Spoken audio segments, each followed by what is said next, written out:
வணக்கம் அன்பர்களே. அஸ்ட்ரோசிரி சேனல் வாயிலாக நான் உங்கள் அஸ்ட்ராலஜர் டாக்டர் சதீஷ். 2025 புத்தாண்டு பலன்கள். இந்த புத்தாண்டானது புதனுடைய குருவினுடைய ஆதிக்கத்தில் பிறக்க இருக்கிறது. அதாவது புதன்கிழமை அன்று பிறக்க இருக்கிறது. கன்னியா லக்னத்தில், அதாவது புதனுடைய ஆளுமையில் தனுசு ராசியில குருவினுடைய தன்மையில இந்த வருடமானது உங்களுக்கு பிறக்க இருக்கிறது. இந்த வருடம் 3 கிரக பெயர்ச்சிகள் நடக்க இருக்கிறது. அதாவது 2.5 வருடங்களுக்கு ஒரு முறை பெயர்ச்சியாக கூடிய சனி பகவான் பார்த்தீங்கன்னா இந்த வருடம், அதாவது 2025 வருடம் 29/3/2025 அன்று சனி பகவான் கும்ப மனையிலிருந்து மீன மனைக்கு பயிற்சி ஆகிறார். அதே போல 1.5 வருடங்களுக்கு ஒரு முறை பயிற்சியாக கூடிய இந்த ராகு கேதுக்களானது வருகின்ற 19/5/2025 அன்று ராகு பகவான் மீன மனையிலிருந்து கும்ப மனைக்கும், கேது பகவான் கன்னி மனையிலிருந்து சிம்ம மனைக்கு பயிற்சியாகிறது. அதே போல குரு பகவான் பெயர்ச்சி, அதாவது ஒரு வருடத்துக்கு ஒரு முறை பயிற்சியாக கூடிய இந்த குரு பகவானானது இப்போ ரிஷப மனையில் இருந்து மிதுன மனைக்கு பயிற்சியாகிறார். எப்போ அப்படின்னா 14/5/2025. ஸோ இந்த 3 கிரகங்களினுடைய பயிற்சியால இந்த 2025 வருடம் என்ன மாதிரியான மாற்றங்களையும் திருப்பங்களையும் தரப்போகிறது என்பதை பற்றித்தான் இந்த பதிவில் நம்ம டீட்டெயிலாக பார்க்க போகிறோம். அதற்கு முன்னால் நம்முடைய சேனலை நீங்கள் ஃபர்ஸ்ட் டைம் பார்ப்பவர்கள் என்றால் மறக்காம சப்ஸ்கிரைப் பண்ணிக்கிங்க. கடகராசி அன்பர்களுக்கு இந்த 2025 வருடம் எப்பேற்பட்ட பலன், நமக்கு என்ன நடக்கும், எப்படி இருக்க வேண்டும் என்று பார்க்கும் பொழுது, இதுவரை அஷ்டம சனியால் பாதிக்கப்பட்ட இந்த கடகராசி என்பர்கள் புத்துணர்ச்சி கிடைக்கக்கூடிய ஒரு நல்ல வருடமாக அமையும். முதல் மனம் பாதிக்கப்பட்டிருந்ததெல்லாம் மன அழுத்தத்துக்கு ஆட்பட்டு கொண்டிருக்கக்கூடிய இந்த கடகராசி என்பர்கள் அதிலிருந்து விடுபட போகிறீர்கள். மனம் நன்றாக இருந்தாலே எல்லாமே செய்யலாம், எதையும் சாதிக்கலாம் என்கின்ற உத்வேகம் கிடைக்கும் அல்லவா. அப்ப இதுவரைக்கு சோர்ந்திருந்தீங்கல்லவா, எதை எடுத்தாலும் தடைகள், எதை எடுத்தாலும் பிரச்சனை, நான் நல்லது சொன்னாலும் அது தவறாக முடிகிறது, நன்றாக நடக்க முடியல என்று இருக்கக்கூடிய கடகராசி என்பர்களுக்கு நிச்சயமாக இந்த 2025 வருடம் ஒரு ஏறுமுகமாக இருக்குமே ஒழிய இறங்கு முகமாக இருக்கிறதுக்கான வாய்ப்பே கிடையாது. 2024 கம்பேர் பண்ணும்போது 2025 உங்களுக்கு மிகப்பெரிய ஒரு நல்ல, அதாவது 2024 பல வகையான, அதாவது உங்களுக்கு நிறைய அனுபவ பாடத்தை கொடுத்திருக்கும் அல்லவா, அதை வைத்துக்கொண்டு இந்த 2025 வருடம் அடுத்த ஸ்டேஜுக்கு போக போறீர்கள். அப்போ மனம் நன்றாக இருக்க போகிறது, உள்ளம் நன்றாக இருக்க போகிறது, எண்ணம் செயல் சிந்தனைகள் சிறப்பாக இருக்க போகிறது, ஒரு நல்ல ஸ்ட்ராட்டஜில பிளான் புலப்படக்கூடிய தன்மை இருக்கிறது, பெரிய மனிதர்களினுடைய ஆதரவு கிடைக்கப் போகிறது. ஸோ எல்லாத்தையும் வைத்து கொண்டு இந்த வருடம் உயர்ச்சிக்கு உச்சிக்கு போகக்கூடிய அமைப்பை நிச்சயமாக உங்களுக்கு ஏற்படுத்தும். திருமண தடை இருந்திருக்கு, திருமணம் ஆயிருந்தாலும் அதில் ஒரு பிரச்சனை, கணவன் மனைக்குள்ள பிரச்சனை, குடும்பம் நன்றாக இல்லை, திருமணமே நடக்கலைங்கிறது ஒரு சாரர். ஸோ இந்த மாதிரி திருமணம் சார்ந்த விஷயத்தில் இருந்து வந்த அத்தனை வகையான பிரச்சனைகள் உங்களுக்கு விலகப் போகிறது அப்படின்னு சொல்லலாம்.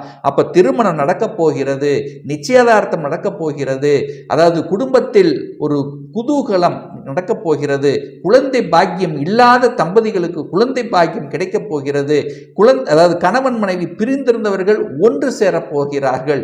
ஸோ இப்படி எண்ணற்ற வகையில் இந்த குடும்ப விஷயத்தில் நல்லவைகள் நடக்கக்கூடிய ஒரு ஆண்டாக நிச்சயமாக இந்த கடகராசி என்பர்களுக்கு ஏற்படுத்தும்.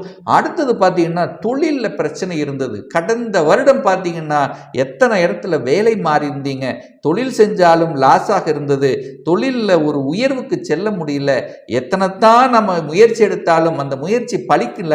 ஸோ இந்த மாதிரியான நெகட்டிவ் விமர்சனங்களையே இருந்தது, ஒரு லாபமே கிடைக்கல, ஒரு அழுத்தம் பிரஷரோடு இருந்தவர்களுக்கெல்லாம் இந்த வருடம் ரிலீஃப் கொடுக்க போகிறது அப்படிங்கிறத ஸ்ட்ராங்காக சொல்லலாம்.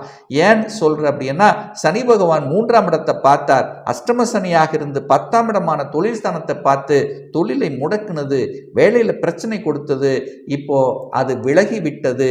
அப்போ நிச்சயமா தொழிலில் நல்ல ஒரு வருமானத்தை எதிர்பார்க்கலாம். வேலையில் கிடைக்காத ப்ரமோஷன் உங்களுக்கு கிடைக்க போகிறது. அரசாங்க வேலைக்காக நிறைய ட்ரை பண்ண, நிறைய எக்ஸாம் எழுதின, எல்லாம் குறைந்த மார்க் அளவில் போயிட்டு இருந்தது. மனம்தான் பாதிக்கப்பட்டது. இந்த வருடம் 2025 அரசு துறையில் என்ட்ரி ஆகக்கூடிய அத்தனை வாய்ப்புகள் உங்களுக்கு பிரகாசமாக இருக்கு. முயற்சியை மட்டும் கைவிட்டு விடாதீர்கள். அதே சமயத்தில் பார்த்தீங்கன்னா வெளிநாட்டு செல்லக்கூடிய யோகம் இந்த வருடம் நிச்சயமாக உண்டு அப்படின்னு சொல்லுவேன். ஏன்னா வெளிநாட்டு முயற்சி எடுத்தீங்க, விசா கிடைக்கல, அல்லது அங்கே வெளிநாட்டுக்கு போனவங்க அங்கே சரியான வேலை கிடைக்கல, ஏதோ ஒரு வேலையில் இருக்கிற அழுத்தத்தோடு இருக்கிற இப்படின்னு இருக்கக்கூடிய இந்த கடகராசி என்பவர்கள் நிச்சயமா இந்த குரு பெயர்ச்சிக்கு அப்புறம் நல்லபடியாக இருக்கக்கூடிய தன்மை. என குரு பகவான் 12ஆம் இடத்தில் அமர்ந்து கொண்டு நிச்சயமாக 6ஆம் இடம் என்று சொல்லக்கூடிய வேலையையும் 8ஆம் இடத்தையும் பார்க்கறதுனால வெளிநாட்டு அமைப்புகள் நல்லபடியாக இருக்க போகிறது. வெளிநாட்டு ஆசைகள் பூர்த்தியாக போகிறது.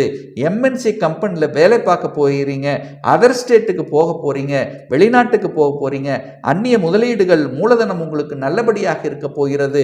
இந்த மாதிரி வெளிநாட்டு தொடர்புடைய அத்தனை விஷயங்களும் இந்த கடகராசி 2025 நன்றாக இருக்கும். இதில் மாற்று கருத்து என்பது நிச்சயமாக இல்லை. அதே சமயத்தில் பார்த்தீங்கன்னா இந்த வருடம் நிச்சயமாக தாய் சார்ந்த விஷயத்தில் இருந்து வந்த பிரச்சனைகள், ஒரு வீடு கூட வாங்க முடியல, 15 வருடம் 10 வருடம் 8 வருடம் இந்த மாதிரி நிறைய வருடங்களாக வாடகை வீட்டில் தான் நான் இருக்கிறேன். இப்போ வாடகைக்கு கொடுத்த பணத்தை ஒரு புது வீடு கூட வாங்கியிருக்கலாம். ஸோ இந்த மாதிரி எண்ணத்தில் இருந்தவர்கள் 2025 புது வீடு வாங்க போறீங்க அல்லது வீடு கட்ட போறீங்க. ஸோ வீடு சம்பந்தப்பட்ட, இடம் சம்பந்தப்பட்ட, நிலம் சம்பந்தப்பட்ட விஷயத்தில் அனுகூலத்தை தரக்கூடிய அமைப்பிற்கு ரியல் எஸ்டேட் தொழில் இருக்கவங்களுக்கு மந்தமாக டல்லா இருந்த விஷயங்கள் அத்தனையும் நல்லபடியாக இருக்க போகிறீர்கள்.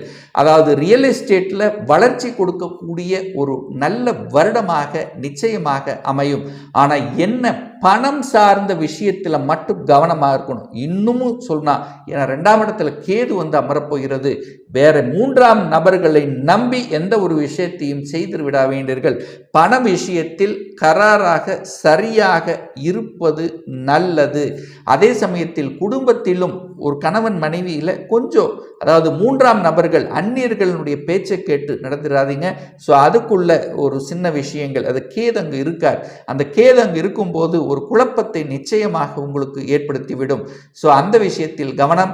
அதே சமயத்தில் பார்த்தீங்கன்னா குழந்தை பிறப்பு சார்ந்த விஷயத்திலிருந்து வந்த தடைகள் விலகப் போகிறது.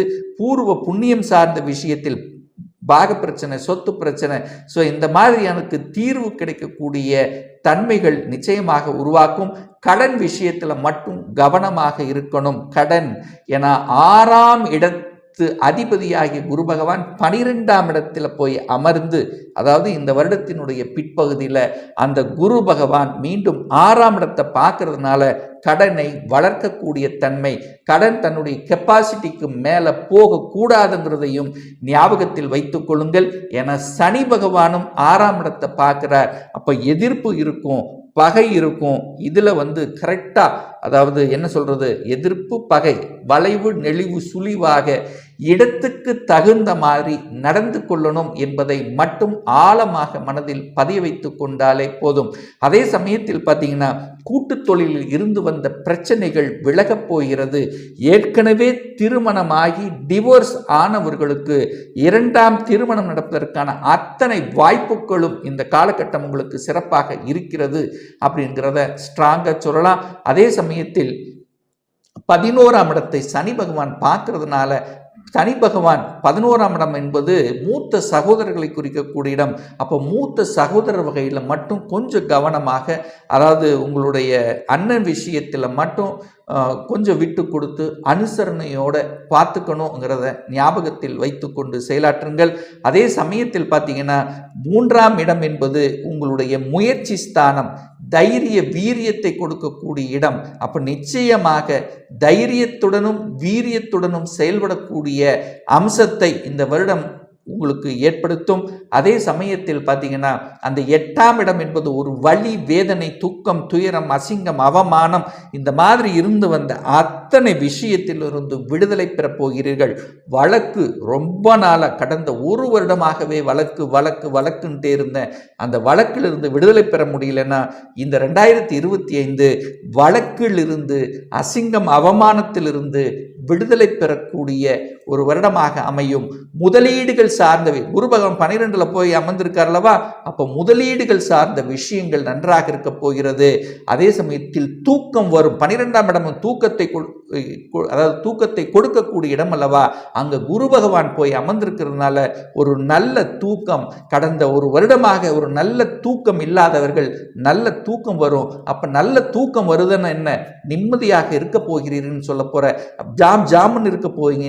ஏதாவது எந்த விஷயத்தில் குறை வைத்துக் கொண்டிருந்தீர்களோ, கடந்த 1 வருடமாக எதையெல்லாம் செயல்படுத்த முடியாமல் தவித்துக் கொண்டிருந்தீர்களோ, அது அத்தனை செய்து சாதித்து காட்டக்கூடிய, செயல்படக்கூடிய ஒரு நல்ல வருடமாக இந்த கடகராசிக்கு அமையுங்கிறதுல எந்தவித மாற்று கருத்தும் கிடையாது.